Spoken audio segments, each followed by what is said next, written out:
Okay. Hi, my name is Emre Kujiman, and I am happy to welcome Amit Sharma, a postdoc researcher from MSR New York, to talk today. Amit got his PhD from Cornell University, where he's working with Dan Costley on looking at what types of factors affect and shape people's online behaviors. Since he's joined MSR in New York City, he's been looking at some causal inference, applying causal inference to those same studies to learn more about how people behave online. Today he's going to talk to us about data mining for causal inference. Thanks. Sure. Thanks a lot, Emre. As you mentioned, in the past 2 years, I've been a postdoc, I've really started thinking more deeply about causal inference. And this talk is a little bit different from the traditional causal inference. So what I'm going to argue is that as we have these scenarios where in almost all kinds of fields we have large amounts of observational data, we may need to use some new approaches to make sense of them, right? And data mining could be one way that we can use techniques from computer science to help causal inference. But before all of that, I'm going to tell a story. And this is a very historical story. It starts in 1854 when London was having a devastating cholera outbreak. And here's a map of London where in the middle parts here, there is a huge amount of cholera incidences, and then there are people getting affected all across London. So the burning question then was, what is causing cholera, right? So there was the prevalent hypothesis, which is that it's an airborne disease. It just spreads through air. Another hypothesis was that it's through water. And the last one was that it's just the neighborhoods. It's just the people who live in certain neighborhoods that get cholera. So in terms of causal graphical models, you can think of polluted air is coloring cholera diagnosis, or you could think that contaminated water is coloring cholera diagnosis. And in both of these, note that these variables are denoted by nodes, and then each arrow determines a causal connection, right? So this is saying exactly that contaminated water is causing cholera diagnosis. But things are not so simple. It could also be something very confounding where the neighborhood actually determines both whether you get contaminated water and also whether you get cholera, right? So it's not as easy as to just look at the people who are living in certain neighborhoods and directly tell what's going on. So John Snow was a physician at the time, and he really believed that it was contaminated water. And he had a lot of evidence for it, but people would not believe him.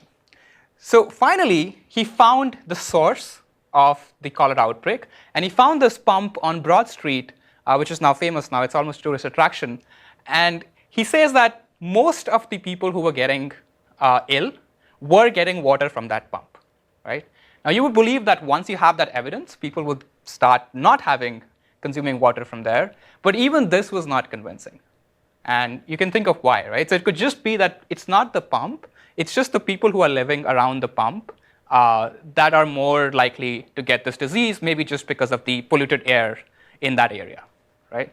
And it could be other reasons as well. It could just be the socioeconomic status of people living around and the kinds of activities that they do that leads to cholera. It's had nothing to do with a pump.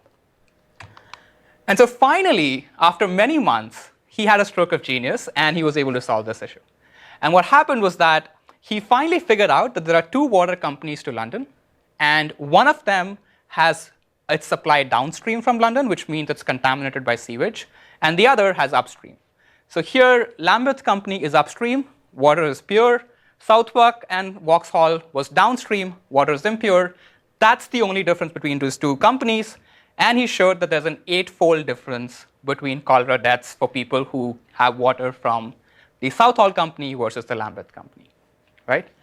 Once he had shown that these two companies were just serving water to different people, and the only difference that was causing was that people were dying more of cholera for the company with the contaminated water, people finally agreed. So then there was a warning issued, and then everyone now knows that cholera is through water. You should not have contaminated water. But for us, the real question is, why was Snow's last study so convincing, right?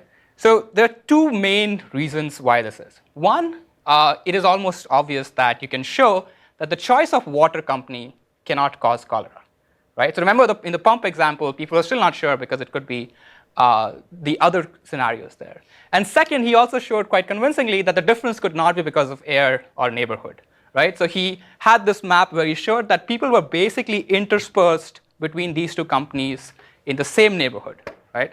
So if you put two people in this neighborhood, one of them had different company from the other. The only difference was the company. There was no other neighborhood or air quality effect.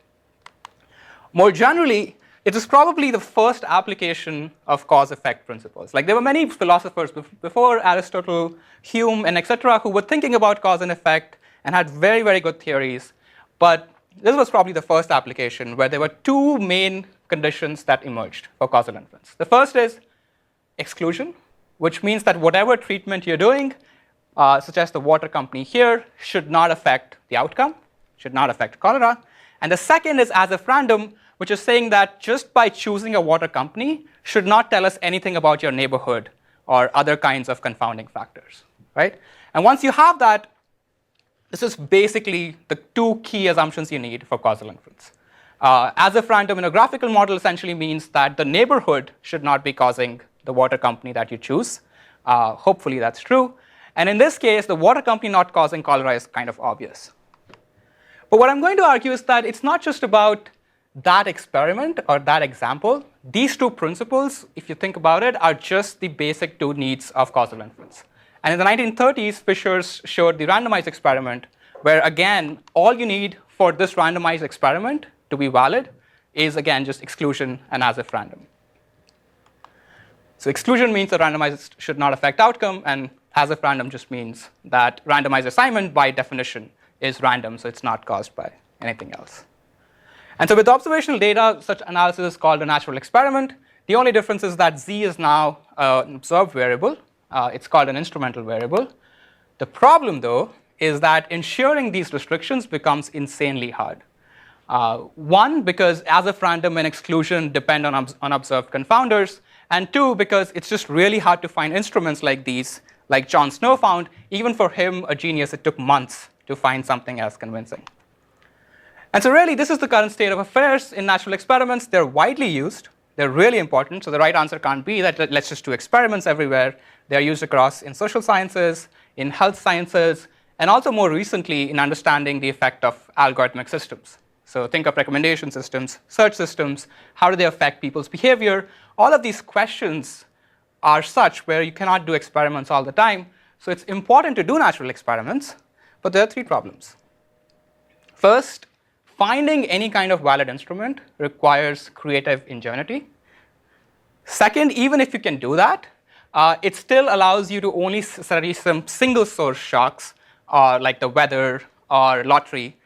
It is hard to actually think of many experiments just because of the scale of finding them. And the third is that even if you do that, it's hard to give guarantees on whether the exclusion or as-if-random is satisfied. So it's really a matter of finding these experiments, justifying them, and then hoping that it would be convincing enough for people to take it up. And so the key question we came up with was that this is great, but we are now in a scenario where potentially we have a lot of data, and also a lot of data with a lot of covariates, right? So if we were to design natural experiments today, is there anything better that we can do given that we have computational power and more kinds of observational data available? And that's the key focus of this talk. How do we discover natural experiments as more and more fine-grained data is available? And this essentially requires inverting how we think about natural experiments. So historically, as John Snow also was doing, we would hypothesize about a natural variation. So think of the two companies. We would somehow find out that that's important. And then we would argue why it looks just like a randomized experiment, because people were not choosing companies based on their cholera incidence. And once you have that, you compute the causal effect. Here's an alternative approach to do it, which is the focus of this talk. Let's develop tests for natural variation that we believe are as-if-random and follow exclusion. And this is sort of the meat of the analysis. I'll talk more in detail about how you do that. But the nice thing is that once you have such tests, then what you can do is you can just mine your observational data for these kinds of variations. Once you get the ones that are valid, you just compute the causal effect, right?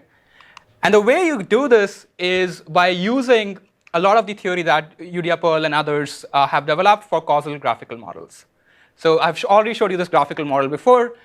More theoretically, this is actually a Markov network where all you're assuming is that all of these arrows are causes, and the removal of exclusion and as-if-random arrows makes something a valid natural experiment. And what I'm going to show is that it can help us model behavior in online systems. That's primarily what I've studied. But the insights that we get from these studies would also potentially help causal inference in other fields. All right, so here are the two main key results that I'm going to show today. The first is a data-driven method that extends instrumental variables. And the second is a more general criterion, which we call the split door criterion, that it can be applied almost anywhere where you have time series data and some auxiliary outcome to use. So for this talk, the main motivating example I'm going to use is recommendation systems for two reasons. One, because in my PhD, I was working on recommendation systems. So this was just a natural thing I was interested in and gravitated towards when I studied causal inference. And second is that we have systems which give us very, very fine-grained data to do these kinds of data mining exercises. And it's sort of the harbinger of what we can do in other scenarios when such kinds of data would become available in those domains as well. So the question is simple. Suppose you're Amazon, or suppose you have an app store like Microsoft. What do we do to understand the effect of recommendations? In other words, we spend a lot of money and effort on building these recommendation systems. What is the effect of showing people recommendations? Does it increase people's view time? Does it increase revenue? So on.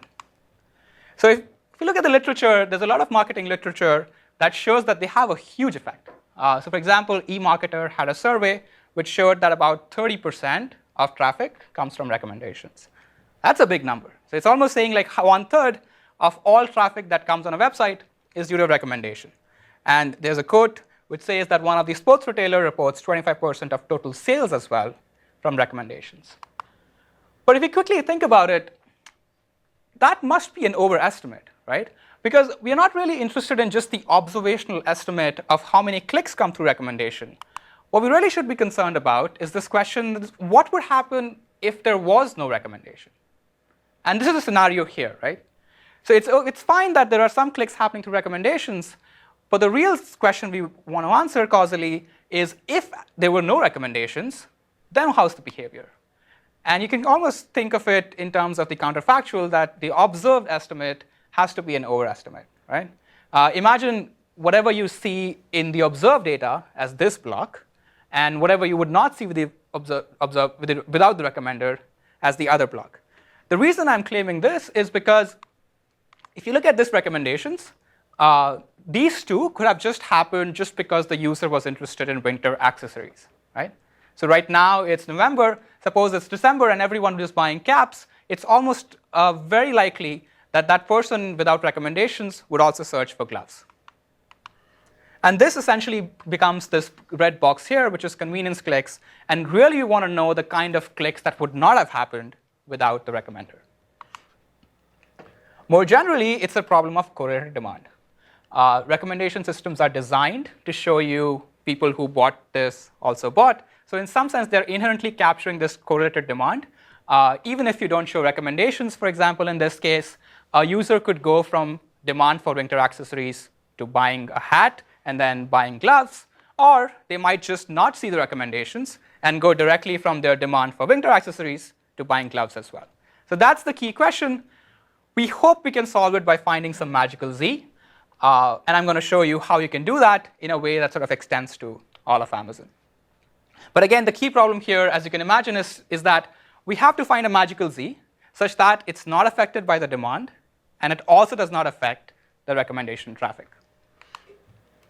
An obvious answer would be, well, why don't just do an experiment? You could show recommendations to half of the customers. You could show no recommendations to the other half.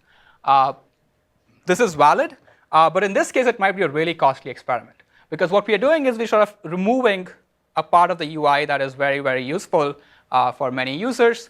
And also, they may also have a requirement that you need full access to the system. So suppose we want to study Amazon, and we do, and we are in Microsoft. It is hard to do that if you don't have access to the system. And more generally, the goal of this exercise was also to show how natural experiments can be useful. So we're really looking for an approach that does not have full access to the system. What do people do instead? They would find a natural source of variation. So Oprah is a very good natural source of variation. So what people have done is just use Oprah for finding natural experiments. How would this work? So as I said, the main first key point is that you want to hypothesize about a natural variation. In this case, Oprah has books in her book club. And it turns out that whenever she recommends a book, a lot of people go on Amazon or any other website to search for it, right? So the way the traditional approach would work is that from theoretical basis, you know that Oprah causes a huge shock to books on Amazon.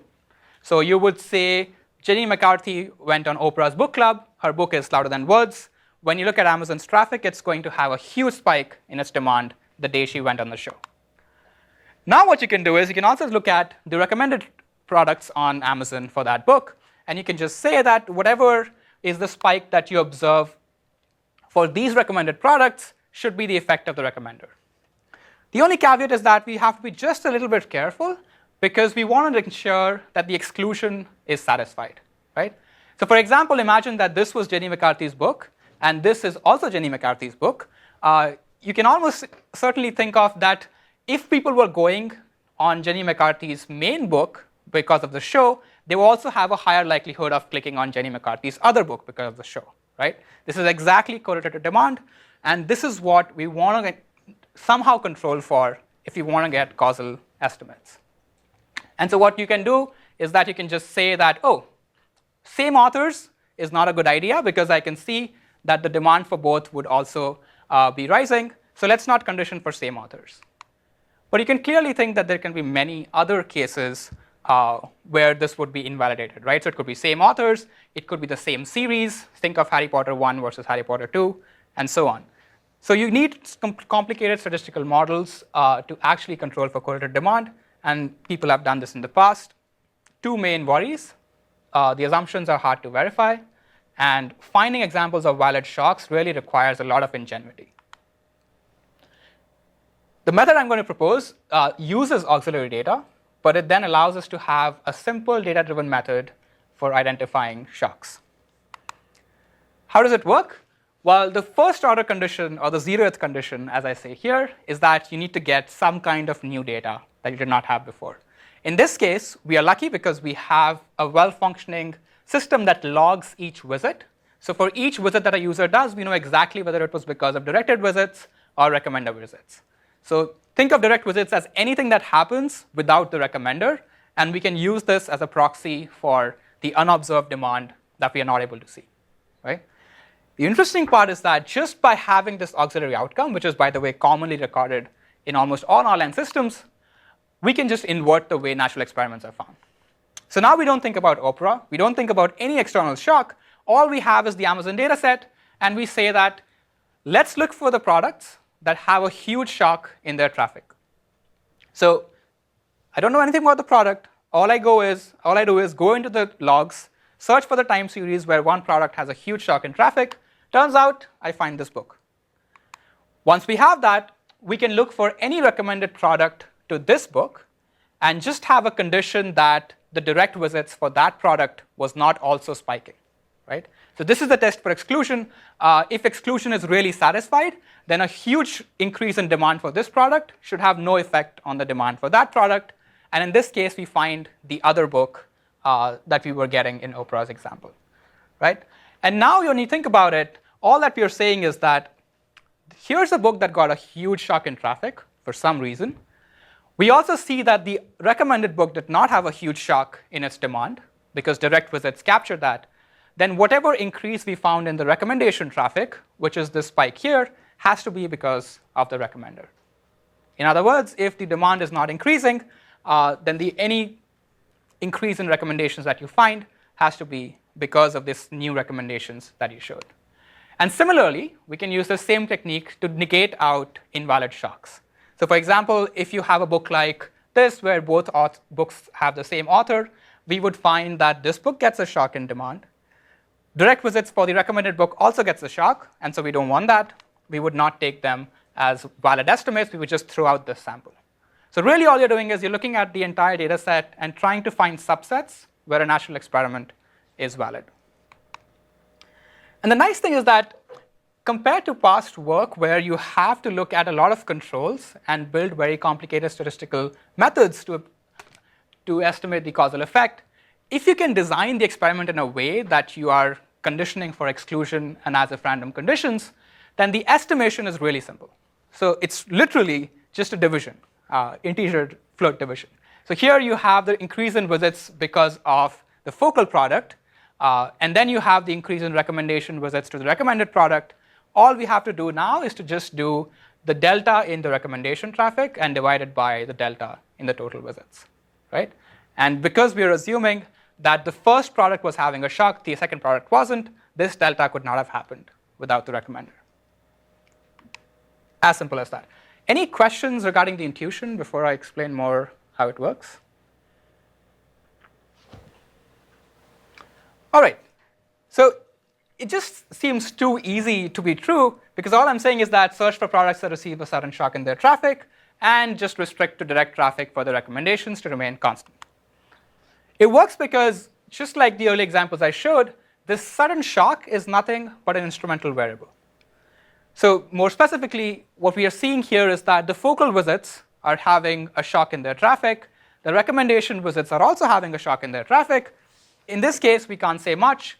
But whenever we have direct visits, which is a proxy for demand that does not have a shock in traffic, then we can be sure that the exclusion restriction is satisfied.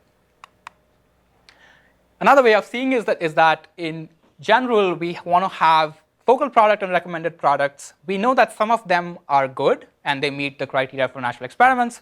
We know that some of them fail. In general, it's hard to know which one is which. But if we have some auxiliary data, like the direct visits for the recommended product, then we can just sort of look for the time series, and based on the time series, just select which one to pick. So because we were at Microsoft, we had this nice Bing toolbar data, which is anonymized data of people using the Bing toolbar, which they provide to us. So we had anonymized browsing logs for 25 million page views on Amazon products. And so what I'm going to show you is actually apply this method on a subset of Amazon users and show what we get about the impact of a recommendation system. So this was about 9 months of data, and we had about, as I said, 1.3 million products. The first thing is to just look at the trends, just to make sure that the data we have is reflecting what we believe about Amazon. So for example, you can see the number of products and page views really spikes during December. Kind of makes sense, the holiday season. We also find that books and ebooks are still by far the most popular, at least for this population that we studied. There are also other kinds of categories that come up, which are also browsed by people. The one thing that was a slight problem was that how do we now go from this data set, which is just logs of people's visits, to what we really want, which is a focal product, a recommended product, and their time series. Because we don't know anything about recommendations, all we get are the logs. We got lucky because Amazon actually shows their recommendation links in their URL itself. So if you were to go on a search page, then go a focal product page, and then go at a recommended product page, then you can clearly see the links that tell you exactly what was happening. So for example, here, you would get a referral link which tells you that the user was searching for George Saunders. The second link, where SR11, means that you clicked on the first result, first link. And then you also get other kinds of URLs which tells you which recommendation the user clicked on. So once we have that, we essentially can reconstruct how a user was going through in their session and reconstruct the focal visits and recommended visits. Once we have that, the application is pretty straightforward. I told you we need shocks, and we need to ensure that the shocks are not transferring to direct traffic of the recommendation. So we just try a bunch of different techniques. We say that the shock should be 5 times the median traffic for any product. We also say it should be 5 times the previous day's traffic and 5 times the mean of 7 days. You can also think of other strategies, and we show that in the paper. The real point is that we want some reasonable strategy to identify shocks. And then we also want these shock products to be actually representative of actual products. So we don't want bots or other things to impact our analysis. So we filter for bots, and we also require that you have at least 10 unique users for each product. So external instruments, like you don't actually know an Oprah is, you're not using that at all. No, you're uncovering things that look like an Oprah event. Yes. Okay, I got it. So after the fact, we can check. So this is what we have done. Did you pick up most of the Oprah announcements, just out of curiosity? We did not pick up Oprah. I think it was because of the sample we had. We picked up a lot of Today's Show and Dr. Oz show for some reason. But yeah, so that's the interesting part. So once you discover them, you can go back and check which ones are the ones you would trust more. The second thing was ensuring constant direct traffic. That's pretty simple. You just have a condition for this kind of time series to look relatively constant. So we would accept something like this, but we would reject something like that because we are not sure of what's going on. It's like both products are having a huge spike in their demand. The first result is that just by doing this, and remember, we were not being clever at all we did was that we had some data, we applied some conditions, we obtained 4,000 potential natural experiments. This is quite an interesting result because in general, it's hard to get even a few natural experiments.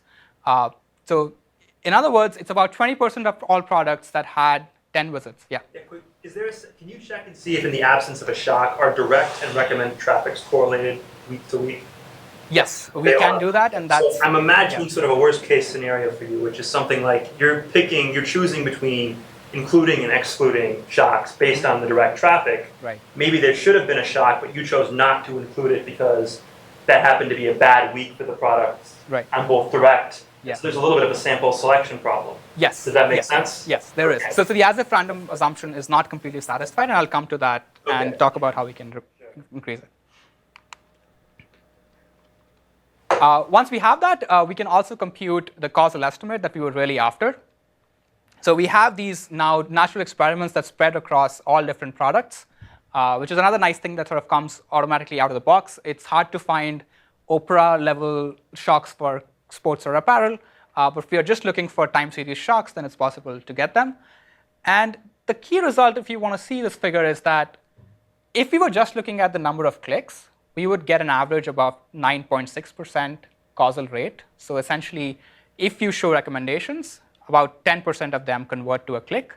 But if you then now only restrict to shocks, which we believe are more closer to the causal estimate, then almost always it's less than 5%. In other words, roughly a quarter of all the click-throughs are causal. The rest, 75%, may be due to convenience, or they may be just due to people browsing out of seeing recommendations, not anything about the causal effect. And you can also see it sort of varies a little bit based on categories, but most of the times it's well below 5%. Now, Matt pointed out a good question, is that we are now having some benefit, that we have a lot of these shocks, and we can analyze causal effects. But then we have this strange condition where we're just looking for this strong spike in one and constant another. So there might be a lot of concerns for the as-if-random assumption, right? The exclusion is fine, but what about maybe all these shocks are due to discounts or sales? Or they might just be because of the holiday season, where we are finding empirically that people tend to click less on recommendations. So another thing that I would suggest, if we are taking such an approach, is to do a lot of robustness checks. And we did that with using other kinds of data where we would disclude products that have shocks, we would disclude products that have discounts or sales, and we found that the effects don't vary by much. So this is one way of confirming that we're not capturing something egregious.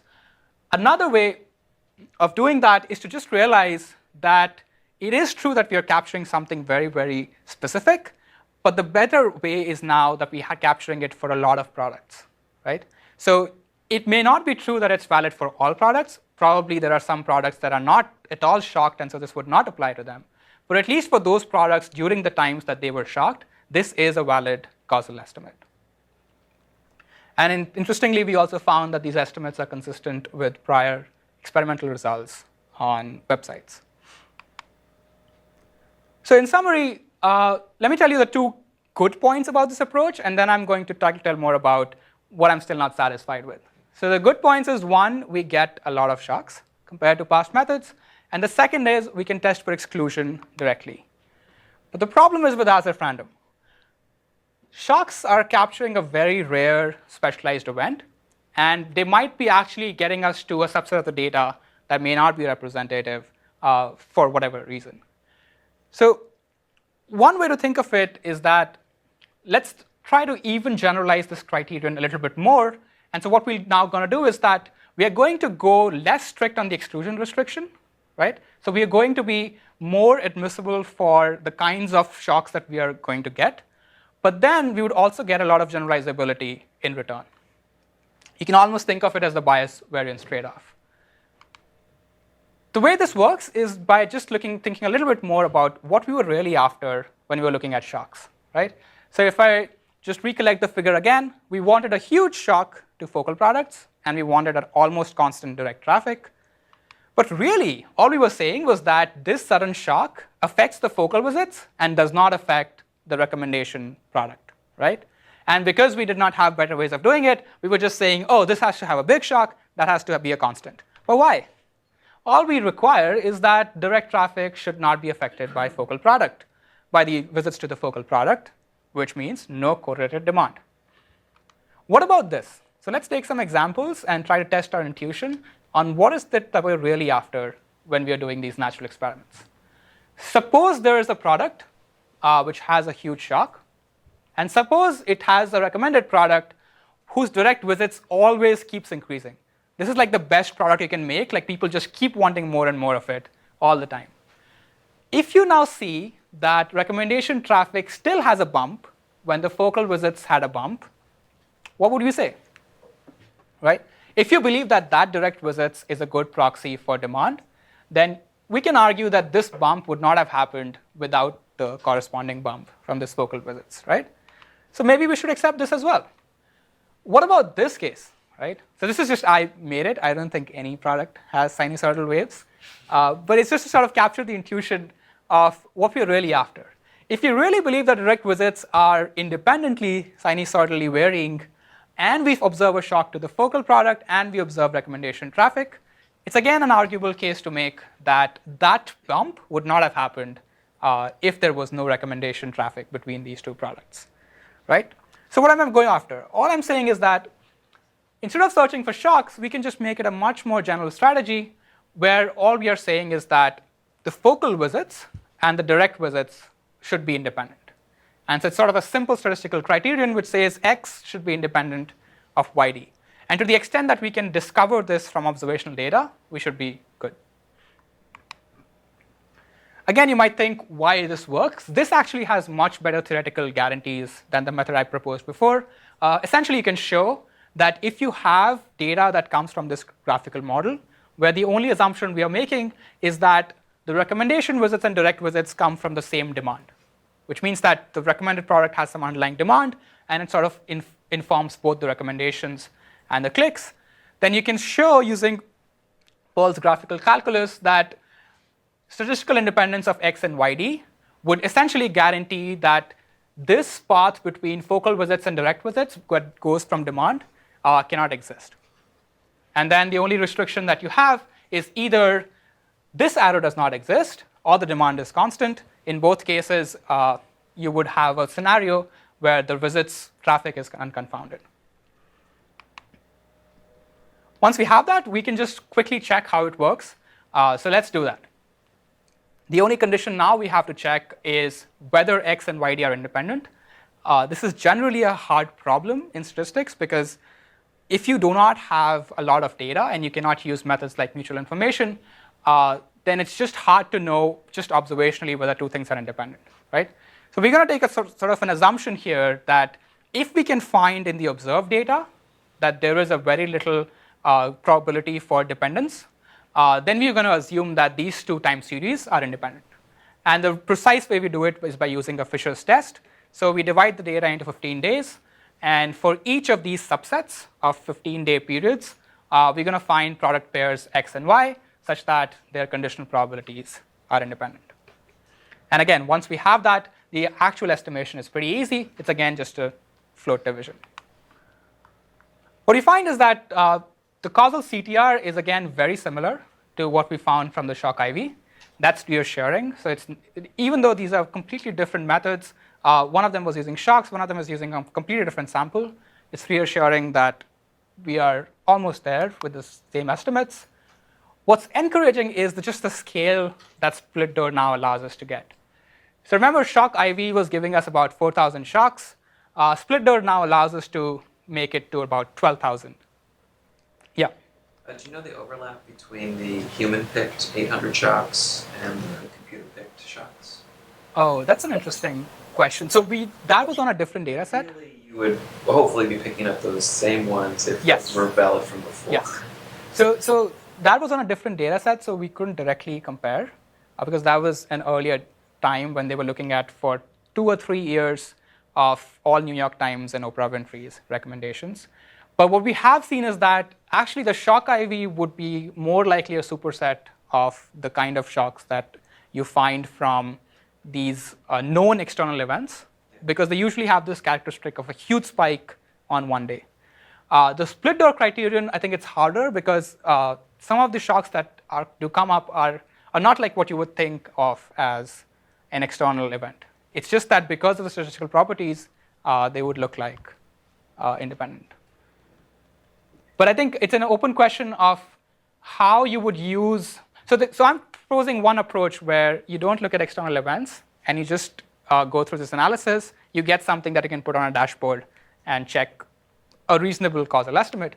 The other approach is you can invert the analysis and say, I got 12,000 natural experiments. Now let me find the ones I trust, right? So you could go back and check. Because you're making the claim that the only unconfounding things correlated to demand. Right. Then you have a proxy for that. Yeah. So having some idea about where the variation is coming from may help people trust that the only unconfounding thing is this correlated demand that is accurately captured. So perhaps the Carmi et al. Paper has a methodology that can be easily extended to like your time period, and maybe with some simple searching, you could reconstruct what their IV shocks would be in your time period, and then,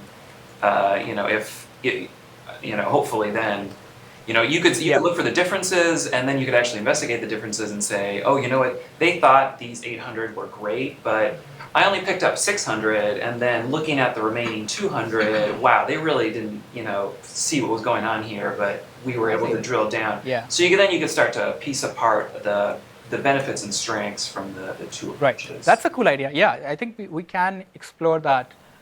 Yeah, I don't know if you have data available but I like this idea because then it'll also allow us to see and compare previous methods to how this is working. And you can uncover weird things. Maybe there's, since they're using, I'm assuming, some popularity measure, they're only looking at high traffic items. Right. Yours maybe is more across the distribution. And so that would also tell us about how generalizability the two are. They both may be true for their own subsets. Right. That's right.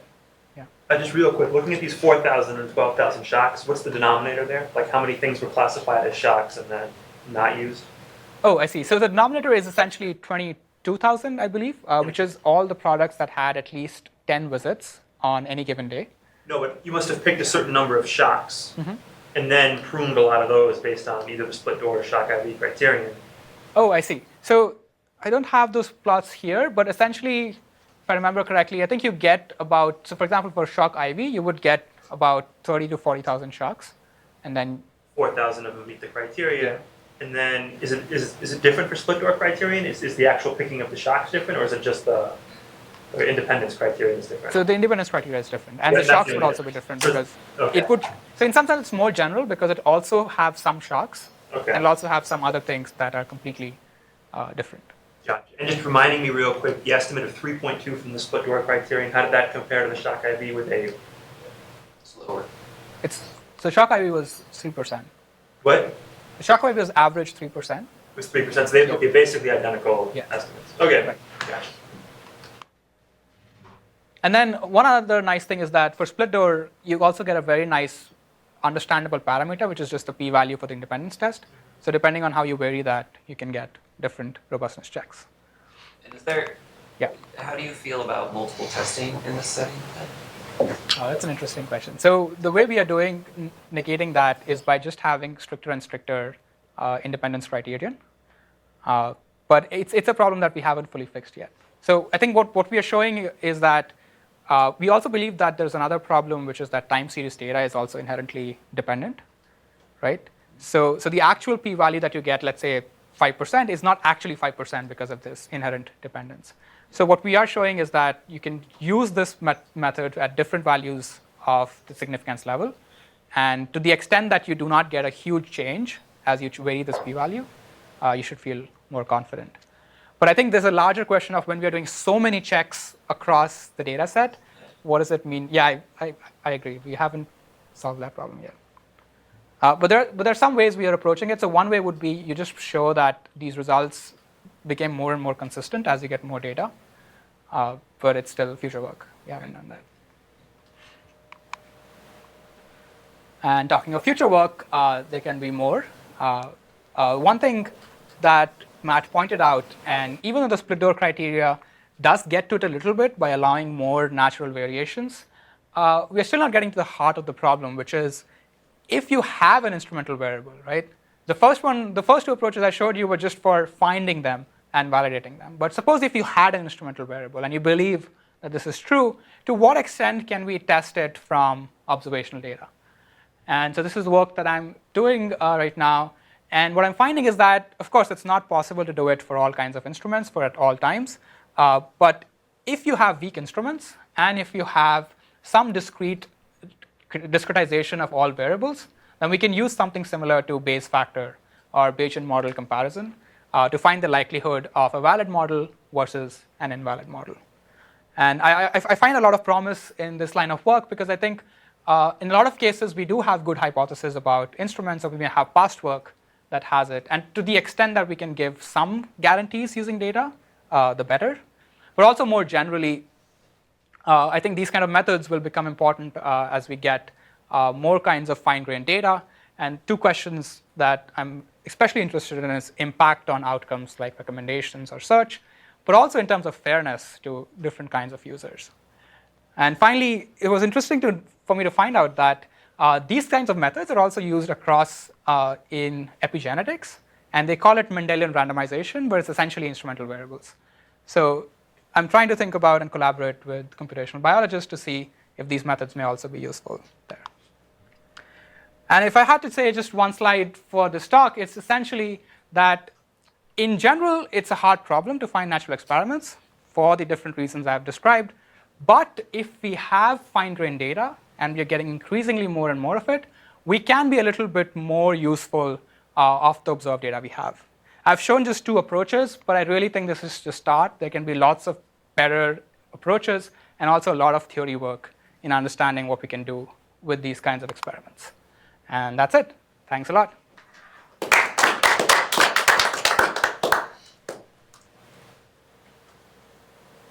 More questions?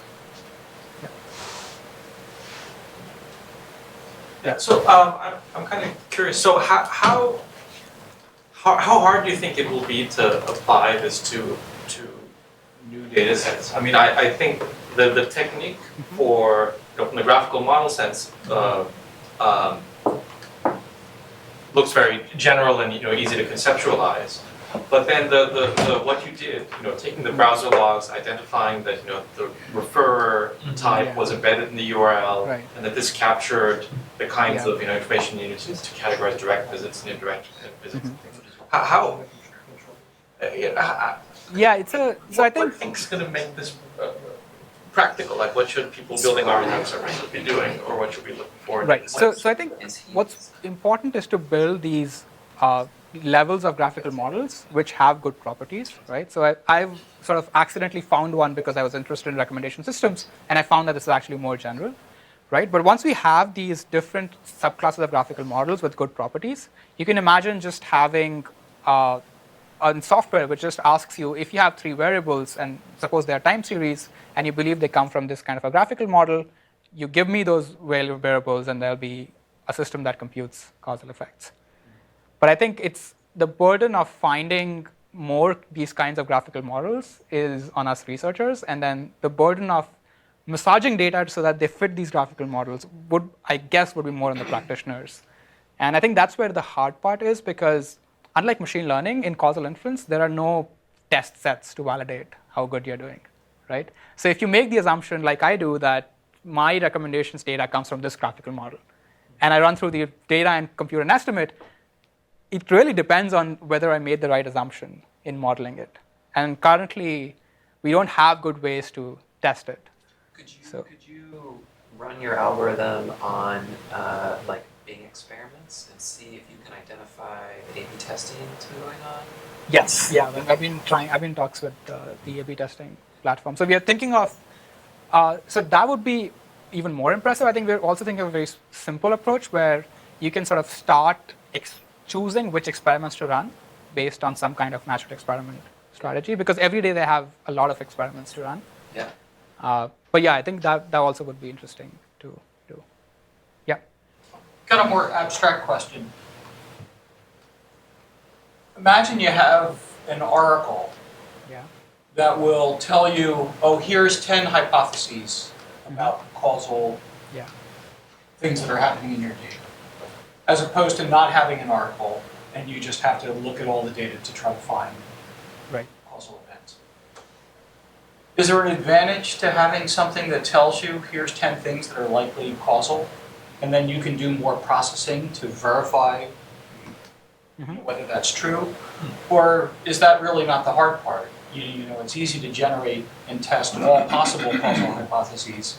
And the hard part is testing, as you just said, if you don't know ground truth. The hard part is not coming up with the causal hypothesis in the first place. It's actually verifying whether it is causal or not. Well, so it depends on what data scale you are at. So I agree that if you have data sets of tens of variables, then you can just maybe compute all possible causal hypotheses and test them, which is, again, hard. But if you had a way of testing them, you could do it. But I think more and more we are having scenarios where you would have a data set. Think of people's purchases on a department store, right? You would have maybe hundreds, sometimes thousands of variables on what you have about each person and their activity. And then you would have that they purchased this level of products. Now, just to find out what are the key variables that I should include in my analysis and which ones I don't, it'll essentially become a combinatorially hard problem very quickly.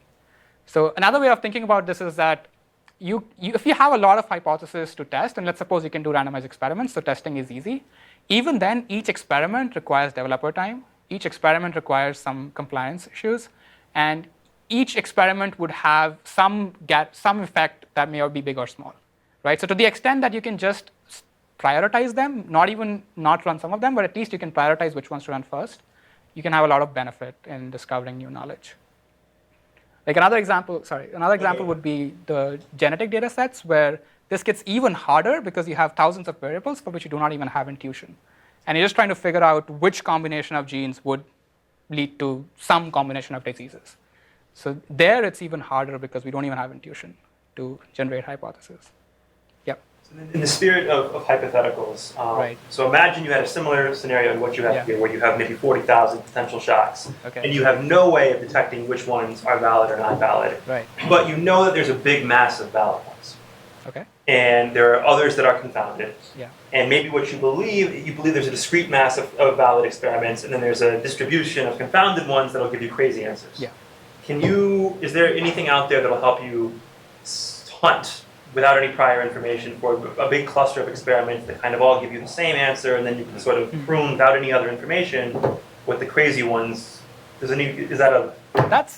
interesting. Yeah, I hadn't thought of this before, but you're essentially thinking of like some clustering approach, right? So you have lots of invalid experiments. I assume that there's a big mass of valid ones, and a bunch of garbage ones, and I just kind of hunt for a lot of things that say the same answer. Yes. I think it'll work especially well in homogeneous data sets. It may not work so well in these kinds of settings, because suppose you have a lot of products for which different kinds of effects happen. So I didn't show you, but for example, apparel usually has a lot of higher recommendation rate irrespective of products compared to books or ebooks, right? So what's happening is that if you have a homogeneous data set, then I think we can do something like clustering. You just compute the causal effects for each product, cluster them, and then hopefully the biggest one would be the one you trust. Yeah. But if there are lots of heterogeneity within the products themselves, so Well, but the then notion it is might if be you hard. structure your causal model so that even if there's lots of heterogeneity in the products, you can expect homogeneity. Like, so for example, I do a lot of work estimating demand, and I think that elasticities are mostly homogeneous across things. Yeah. And so I estimate my model in terms of penalizing everything towards homogeneous elasticities. Is there a way to structure the model where there's a structural coefficient that you're estimating that you think is mostly constant?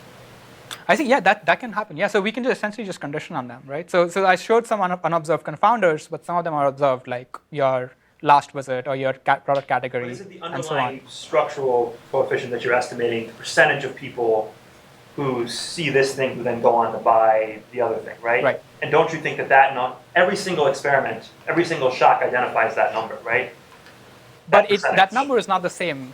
It depends on a lot of different factors, right? So conditional on each product category, you might just get different numbers. I mean, for example, discovery is a lot easier in some product categories. If I can refer to a book by name or by author name, it'll be easier. Was there a heterogeneity of estimated coefficients that you had? Yes. Oh, I must have missed So let me see if I can go back. So I just looked at one heterogeneity here. I see, but you're then saying within a product category, maybe I can expect homogeneity. Yes. Maybe that makes sense. Okay. Which is a claim. I don't even know if that's true. But so, for example, look at it here, right? Yeah. So even in the observed estimates, there's a big variation. And then it's unclear even within products. Imagine cheaper products, maybe more people may click more because it's easier to buy. I'm assuming that a lot of the endogenous products would give you estimates of like 50% or negative 30% or something like that, right? And you would right. But still getting back to a good treatment effect. Yeah, but I like what you're suggesting. I just have a little bit of fear that it'll get into this. The same thing as regression falls into a problem of, that you're controlling for things you know about, but you may not be able to control for other things. But I think to the extent that after controlling for enough variation, like so let's say we only take product category and price, and we just bin products into different categories, compute the estimate. It's interesting, yeah, maybe. Yeah, but you're relying on having a lot of shocks within all of those bins. Yes. Because if you don't, it doesn't make any sense. Yeah. Okay. And if there's another bin that we would want it to have and you don't, then it's also a problem. Yeah.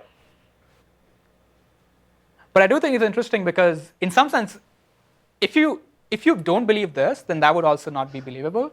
But if you're willing to believe this, then that thing can only improve the validity of what you get. My thinking is that if you didn't have this information that you had about knowing the structure of the way direct referrals work, right. Like I'm imagining trying to feed to like a computer, saying, give me a causal answer to this. The computer can't figure anything about direct whatever. What's an approach that you could try to use instead? And, But yeah, your approach is obviously better if you know what that mapping is. Yeah.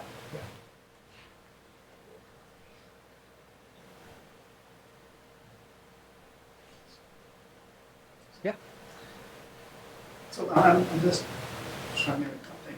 So the model recommendation is there is some causal effect, causal recommendation, and there is some convenience aspect. Right. Now, if what I want to compare is if I give you a random product recommendation versus a good recommendation, which is really random, which we're very good about. I want to compare how good is the recommendation system. I give a random recommendation versus a good recommendation. Is there some way I can deduce that from this data? Can I say across the books, here is what the causal impact was across different books. So for this book, it's a better recommendation versus for this book.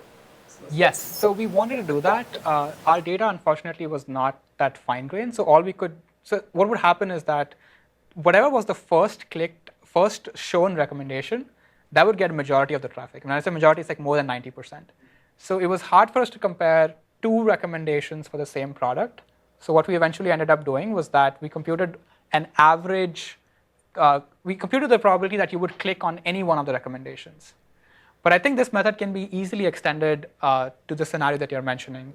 You can compare different ranks of recommendations, and you can also compare different recommendation systems. So suppose you had a recommendation system last year, and now you implement a new one today, and you can just go back in the logs for both of them and check what's the causal estimate. And if you have some way of injecting randomization into what recommendations they're showing, you can also go back and check for each recommendation that you showed, using whatever algorithm, what was the effect. Yes. But that's a different way of doing it than this altogether. Right? If I introduce randomization, then I'm introducing some kind of experiment. Right. I'm doing some exploration there. Right. Maybe I meant to say arbitrary, not random. But yeah, if you had some recommendations which were different for whatever reason, then you can see their effect. And then later figure out why that recommendation was better clicked and improve algorithms.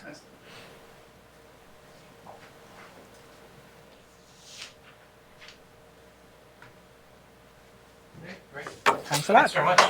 Yeah.